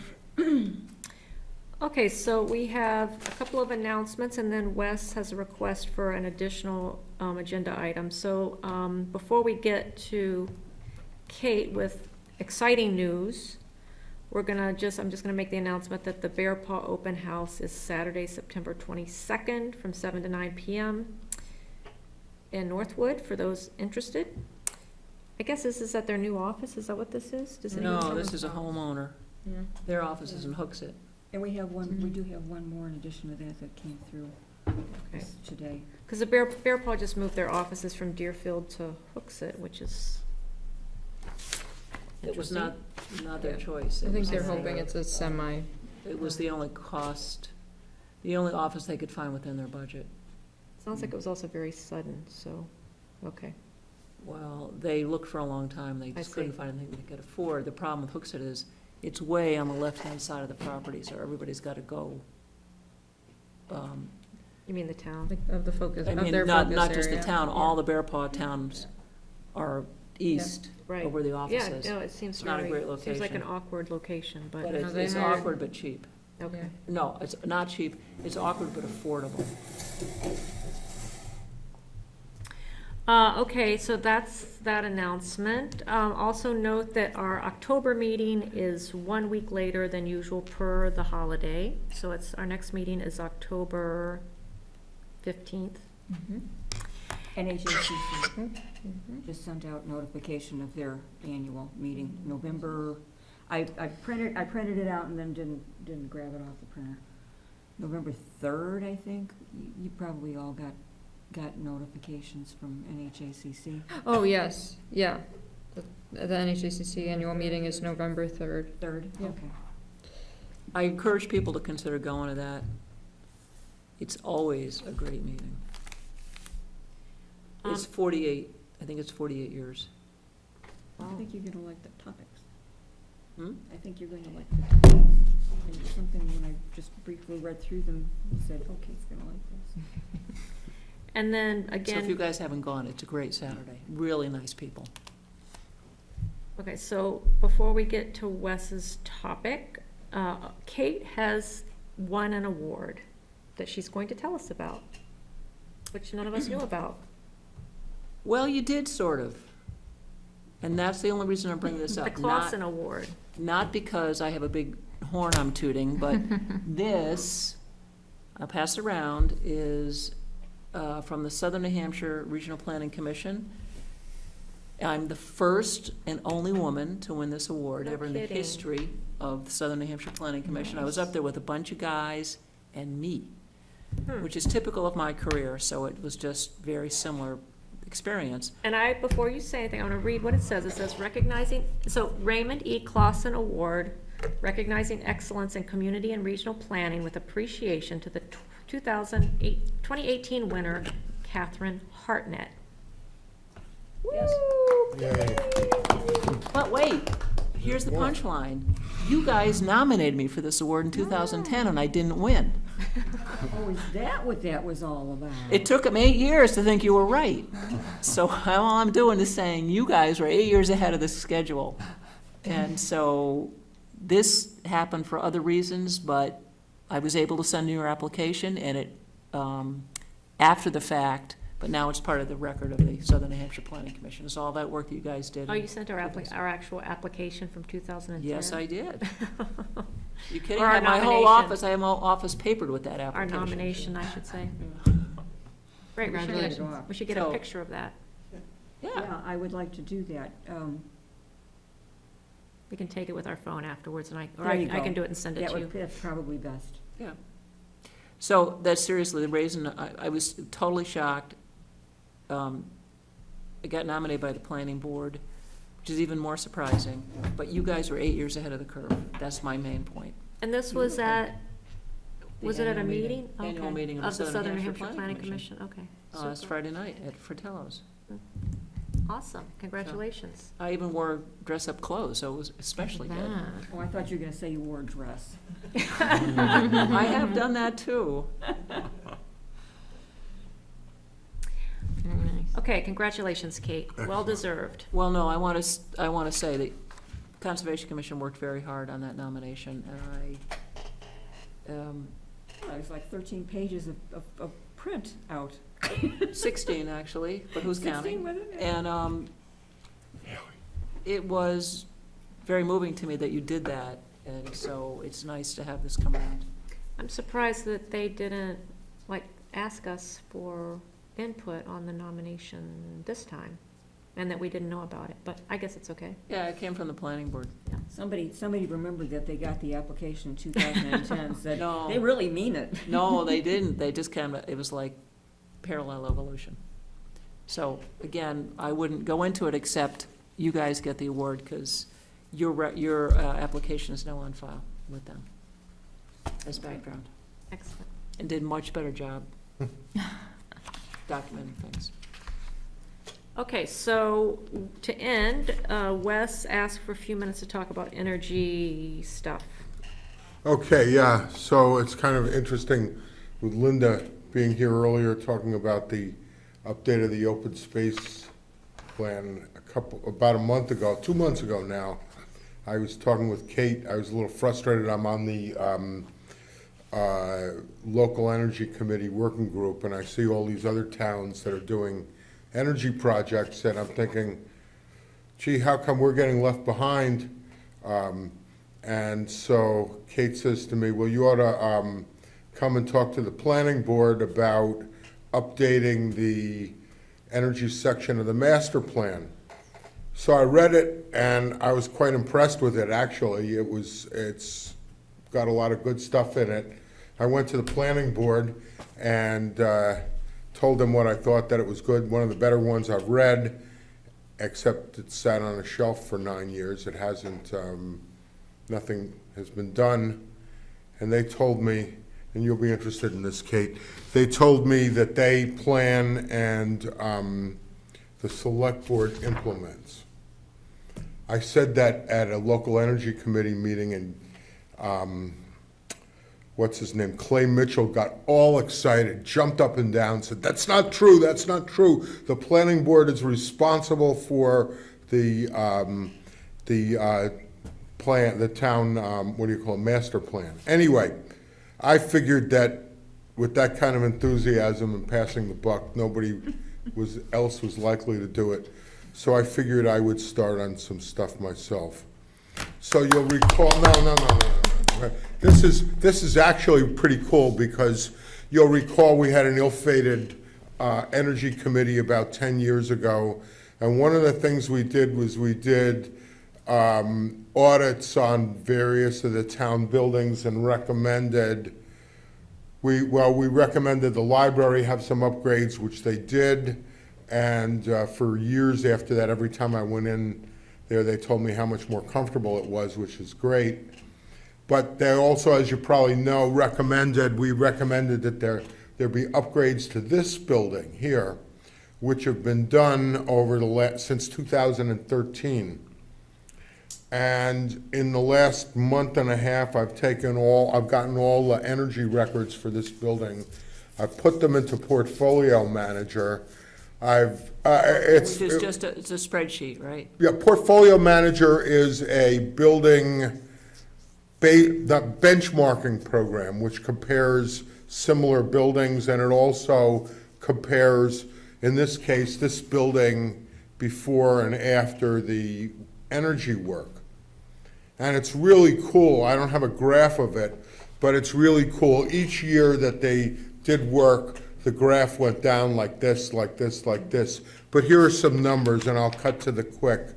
In the last 5 years, we've saved an average of $19,286 a year in this building, which is a third, 33.6% of the 2013 energy costs. So we've saved basically $100,000 in 5 years in this building alone. And I think that it's an example of what we could be doing in other buildings. And so then I went a step further, and I have taken the electric bills. I talked to John Harrington about this. I've taken the electric bills to 2 different solar companies. It appears at first glance, and this is a big if, the whole roof of this building were usable for solar, and it might not be because of both both geographically, the way it's facing, orientation, thank you, and because of potentially, I don't know structurally whether it'll work. But if it did, this roof could provide the town with approximately 90% of the municipal electricity on a yearly basis. That's the estimate. They were pretty close to my house too, by the way. The first year after solar up, we got 90% of our electricity from our roof. But, so I have sent the information to 2 different solar companies, both of whom think they can put solar on this building potentially, depending on, with no cost to the taxpayer, lowering the cost of our town's electricity, and after a period of 6 to 7 years, this is the plan, we'll see how it comes out, but this is the hope. The town ends up with the solar on our roof, generating electricity, our own utility, and at no cost to the taxpayer. So that's where I'm trying to go with that. There is no energy committee. I think you all know about the demise of it. I have some other ideas about things we could do in town that could be effective, cost-effective. By the way, this also has, I'll pass this around, it has greenhouse gas this building dropped 24%. It has What would that be, Wes, carbon dioxide? carbon dioxide, kilograms of carbon dioxide per square foot. Well, I'll pass this around. It also has both source and site EUI, which is an energy, easy for me to say, energy use index. Basically, what that does is it compares in BTUs per square foot, and it allows them to compare different buildings. So a town building, you know, you could compare apples to apples, basically. And the other thing you'll see here, which is a pretty low score, you'll see the Energy Star score 1 to 100, and we went from a 3 in 2013 to an 8 in 2018. And that has, I'm told, because I called up Linda Darvo about this from EPA, and I'm told that this has to do with the fact that we have to get more, I have to get more information about the other uses of this building and the square footage. So pay no attention to that number because it's not. But the key number is, and I think the real issue, the real point of all of this, why I'm taking all this time is that this is the most cost-effective thing we can do. This is this is the low-hanging fruit, the lowest hanging fruit energy-wise in town, and it appears they've done a very effective job of doing this, and I'm really pleased with that, and I hope that it can be the basis for, springboard to more, to other things, and maybe to implementing some of the stuff that's already on this master plan.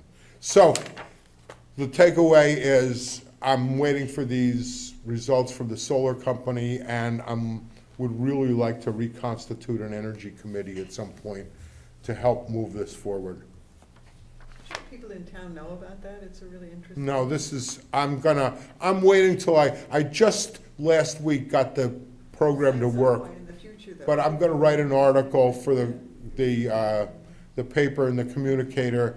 First, I wanna get the stuff together, and then I wanna present it to the select board. I think it's great, Wes. It's really exciting. Wes, the minutes reflect a round of applause already, like for Dan for the transaction grant. I had a thought, which is, don't stop with the communicator. You could probably work with John Harrington and get yourself into the Deerfield newsletter that goes to every home a couple times a year. Do you know what What I I'm would talking about? really like to see is a series of workshops or an energy day, other towns have done this, where we talk about what's possible. We talk about what's possible What I'm talking about is exactly that, putting Right, that, right. you know the newsletter I'm talking about. I do. It's called, it comes out of George B. White. You could do a little case study here and then announce where I was gonna go with this, is you could announce like those work study groups, saying, do you want some of this too? Let's have this spread out, get more people involved in it. I want to wait till I get, I'm sorry, Linda. It's such an interesting case study, so I think when you get it all together. By the way, does anyone know what year this building was built originally? 54, 54? about there. Thank you, that's what I guessed. I said 55, but Joanne Lawson has a picture of that being a dirt road. cool. Well- I just asked a question. Yeah? Wes, I think it's an even bigger savings because from the beginning, we didn't have these fans, we didn't have the lowered ceilings. You know, there were so many things that have been added in that cost electricity that weren't there before.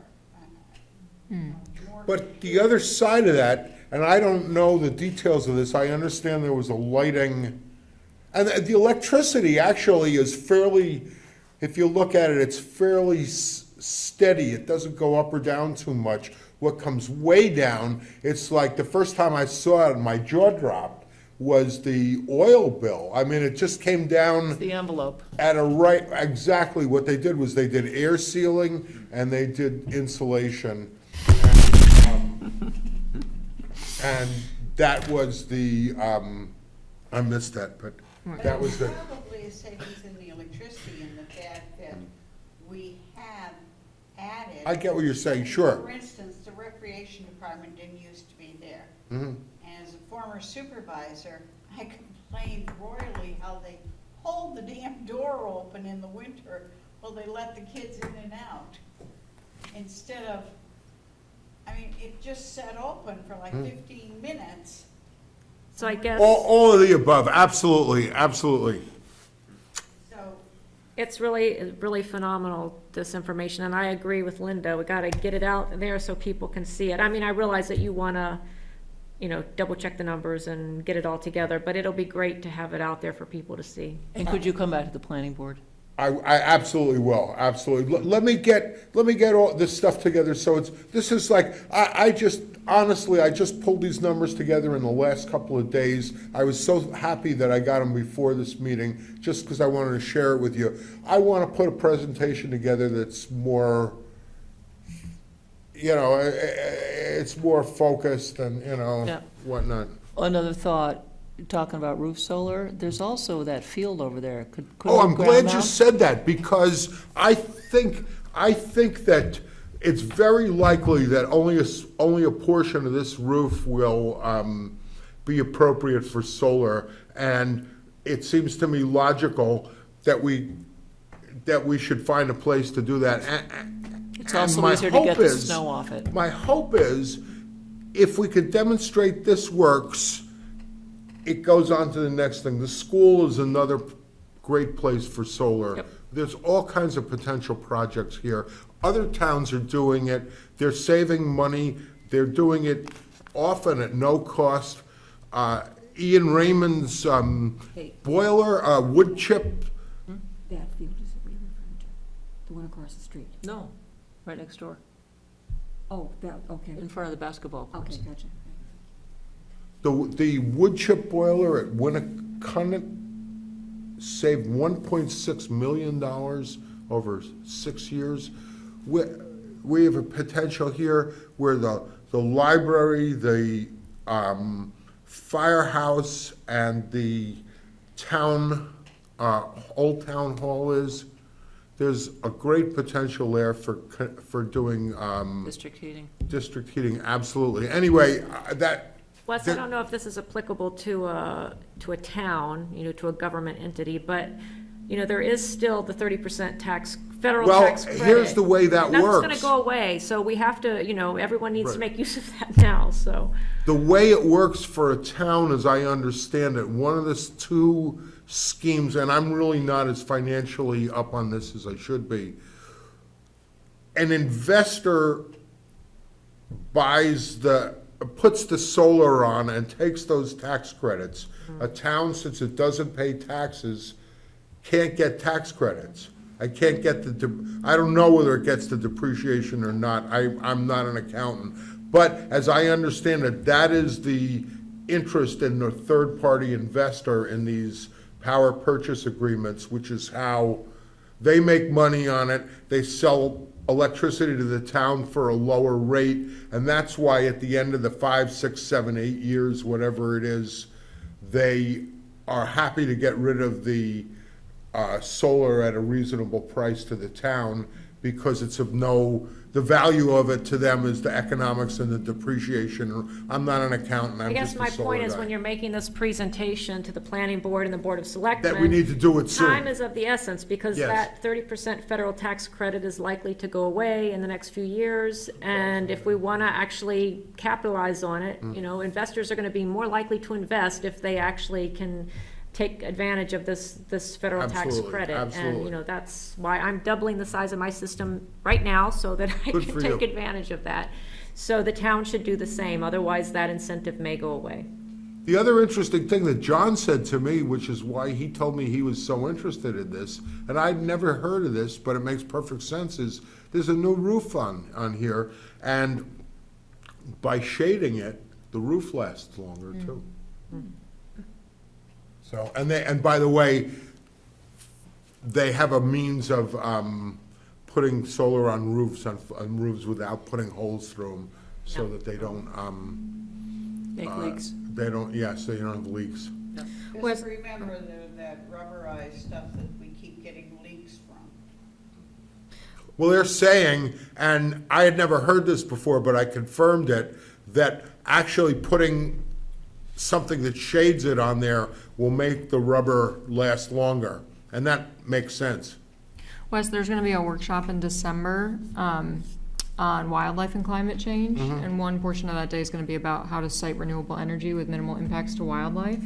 And I think there's gonna be a few different case studies from towns who are doing like good work, not just on roofs, but if they are out in fields or near forests, they're doing it in a way that, you know, minimizes impacts on wildlife populations, so that might be something that you're interested in I'd be going very, to. and what is this? It's a workshop put on by Cooperative Extension, Fish and Game, the Association of Conservation Commissions, and the Nature Conservancy. So Excellent, that'll yeah. Will you be let me know? announced, yeah, in a little bit. Thanks. Yeah. I have to say how much I hate covering a field with solar. Now, my daughter does solar, and my daughter just did an inventory for Boston, Worcester, and what the cities are doing, fine. But I go home to Vermont, and I see a field that used to have horses in it, covered with these solar panels, and I think it's horrible. Yeah. There's, on the other hand, on 89, there's an embankment similar to ours for the ball field, Mhm. and they have covered them with solar panels.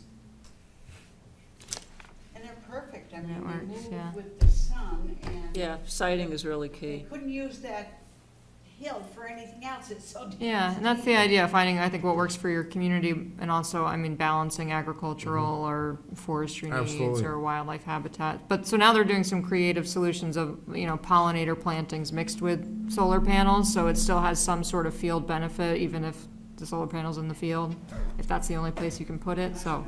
I went up Route 16 in Vermont, and I said to my nephew, what the hell happened to the horses? Okay, so, great information. I think we're done, unless anyone else has another agenda item or announcement. I have 14 seconds. I forgot when we were talking about Boisvert, because we blew past it so fast, but I have a Granite State Tree Farmer publication from 1998 talking about the need for ecological reserves to conserve biodiversity. And the quote is that there's a growing consensus among conservation scientists that some land should be set aside as wild lands where human use is restricted and natural processes predominate, and that both managed and unmanaged lands are important to the conservation of native biodiversity. And I'd like to draw our attention to that because I think it's relevant to our discussion of recreational access as we go forward as a policy. Yes. So, Should we give that quote to I'm gonna give that quote to Judy to put in the Judy, minutes? but I need the paperback, but she can have that quote. Okay, so I move, it's 9 o'clock, I move that we adjourn. Second. you Ben all. has seconded. All in favor? Aye. Any opposed? Kate wants to stay here the rest of the night. Linda, you stay the whole time. So interesting. Isn't it good? Isn't it fun? We only got one laugh or two tonight. We didn't No, get- I got 4. Oh, you myself, did? Yes, Okay. personally. We try to have 3 at least, at a minimum. At least 4, good. But we had 2 rounds of applause, which is Oh, that's true. unprecedented. That We was- don't get that very that's often, right. so that's a good point. No, actually, there were 3. It was Dan about having the transaction grant extended. It was Wes's awesome rockin' energy data. And Oh, then and it your award. was. Reward. My award. By the way, it's set up now so that for this building anyway, the electricity is going in automatically every month. That's how it should be. Make those electrons do their job. Yeah, really. What do you mean? Great. I don't And understand. so it's going from Eversource right there, the bill is going right onto Portfolio Manager. I see. So we'll have to add the oil That's great. every year or every couple of years. Cool. That is great. I was wondering, right? Thanks for coming. You were such a good indicator of an interesting meeting. People took advantage. It's the Linda Lee effect. Most people Saves energy can't programs make for it through a house. whole meeting, so good for We you. did it 3 years in a row. Isn't it a great group? Just throw my energy out Yeah, there. yeah, Thank you, See bon you in a few voyage. months. yeah. Yeah, they, Oh my God, cold, hot, cold, hot. one of the things that really Wonder what bothers that me is. is that New Hampshire is Don't so turn far 50, that's all I behind have to say. energy codes. Mm. And like that, New Hampshire energy code. That's what we're all Little wondering. blower doors, Oh, yeah, yeah. Yep. the average, Hammer to fall. sorry, the, Well, that could, the maximum Yes. legal Next month. air changes per hour at 30 pascals under pressure. I want a copy. New Hampshire is 7. Hmm. That's a drafty I want house. That- access the to standard code Cell phone, 'cause you used it nationwide for your now, meeting. which is That happened to me. 9 years advanced of ours, is 3 air changes. So maybe she's coming after you. And I've been following my friends. I didn't touch net mine. zero energy houses. Yeah. I looked at His mine, so come maybe in we're at both going to. 0.7. I totally touched one. Yeah, I'm trying to What's remember her, the what's her- scale. I feel like the scale they used, maybe they did it in like General. cubic feet or something. Oh, yeah. General crankiness, or- Yes, That was my one complaint about the program, is that Exactly. we had 3 different And- auditors. you know, Only anyway, one clearly actually she did needed blower some door entertainment. tests with an It's a anemometer. really good meeting. Yeah. Yeah. that was a good And he We did saved a the lot of money. camera, he did the whole bit, he was awesome. Leveraged a lot of money. Sorry, too. my heavy-handed. No, They no, just I kinda was looked trying into to it. add to it Yeah. too, I have some ideas. Okay. for that So very there was kind of a reason. wide gamut. I mean, it's Got all it. funded by the state. I don't know what's on my phone, that's interesting. You Find know, out. it's Well, rather, That may not the happen. utilities Might be new drugs, you never know. want to do as little as Happier possible, place. and they I'm want to actually do, considering, they really only Sleight want of to do hand things that'll where make your there's enough electricity lights go when it down. might be And they Yeah. really had to be Fire pushed there was through, some- I was at the Just came to PUC when they this first, conversation. New Hampshire Saves thing. oh, yeah. Yeah, I was doing energy Or codes. it could always, why couldn't it always be anonymous? And they still do, you know. Yeah. I don't know. Now they're gonna- Well, and it kind of seemed like, you know, I don't know Well, I how don't all the mean- funding I works, just but the mean- contractors who were doing it, you know. Oh, yes, Some of absolutely. them were I'm just with putting the in absolute absolute bare language minimum, itself, and so. we'd be like, can The you other thing actually is- check that, because I want to know, did it get better? Go to work with their And they don't, because they're, their Yeah. and, search and fee the is so point much is less. that, I mean, there's Just so no you know, enforcement. Haley, And Why- nobody- yeah. Even Gina, at can you 7 shut air these off? changes per hour, there's no way of, you know, they don't do Right, on houses. right. and I want to give you, Anyway, I'm out of These here. are five.